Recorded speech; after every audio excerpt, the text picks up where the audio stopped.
Mais ou menos 2 anos atrás, quando comecei a aprender mais sobre desenvolvimento de jogos, eu esbarrei com um vídeo sobre 2D e 3D em jogos. O vídeo tinha o objetivo de mostrar que a escolha de gráficos está relacionada à experiência que o desenvolvedor quer passar, e não o que fica mais bonito visualmente. Hoje, eu gostaria de dar minha opinião sobre o assunto.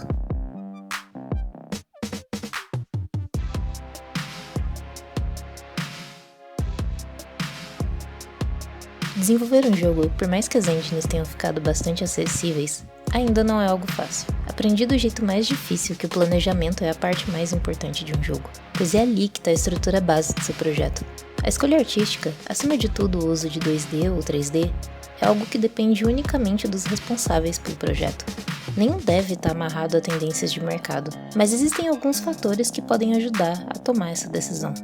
A primeira impressão que se quer causar é um fator muito importante. Nós, como humanos, somos muito ligados à impressão visual que algo passa. Mesmo os que são adeptos a não se importar com os gráficos, ainda criam um conceito antecipado ao verem as primeiras imagens de um jogo. O visual serve para chamar a atenção do jogador, independente se aquele visual vai causar estranheza ou encanto.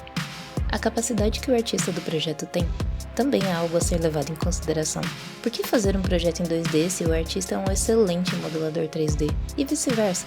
Às vezes pode estar relacionado à capacidade do programador também. Se o programador tem mais facilidade em mexer com o Game Maker, que é uma engine voltada para 2D, ele não tem motivos para não usar a engine que ele mais possui facilidade. Na minha visão, a escolha artística está intimamente ligada à funcionalidade de um jogo. A funcionalidade dá um propósito para a escolha artística.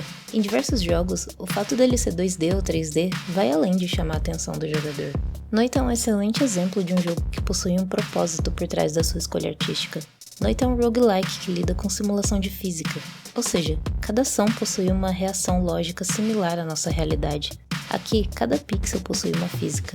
Ele brinca com destruição de objetos, efeitos de fogo, gelo, explosão e outros. É um jogo quase inviável se não fosse em pixel art.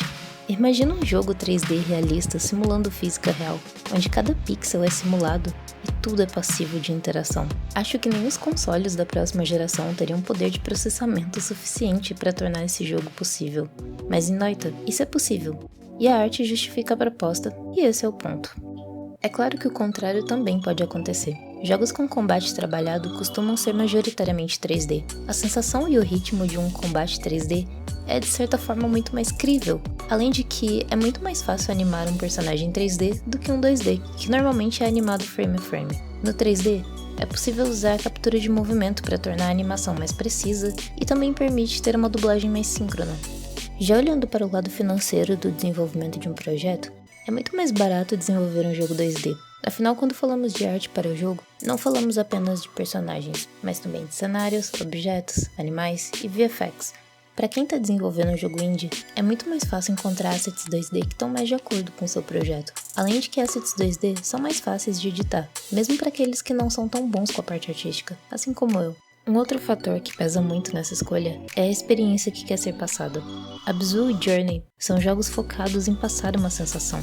O fato deles serem em 3D e terem um gráfico bastante suave e amigável faz com que o jogador se encante com o mundo e fique cada vez mais imerso em sua experiência. Cuphead é outra que funciona muito bem em 2D, simulando a ideia de uma animação dos anos 30, algo que não seria possível em um jogo 3D. Suas animações desenhadas à mão dão um toque especial e memorável ao jogo, mesmo depois de passar muita raiva com o boss. 2D e 3D também podem ser dois lados de uma mesma moeda. Muitos jogos hoje em dia fazem uso da mescla entre esses dois estilos, para criar uma identidade própria. O protagonista de Dead Cells é uma modelagem 3D com uma textura pixel art por cima, o que realça os movimentos do personagem e poupa tempo de animação. Top D and 2D usa 2D e 3D para brincar com perspectiva e criar puzzles a partir disso. Acreditem ou não, mas em Mario Kart 64, todos os corredores são sprites 2D, enquanto a pista e os outros objetos são 3D. Em resumo, 2D e 3D possuem suas vantagens, desvantagens, limitações e, acima de tudo, funcionam muito bem juntas. Se tem uma opinião diferente, deixa nos comentários. Me chamei de Kilif e eu quero apenas dividir minha opinião.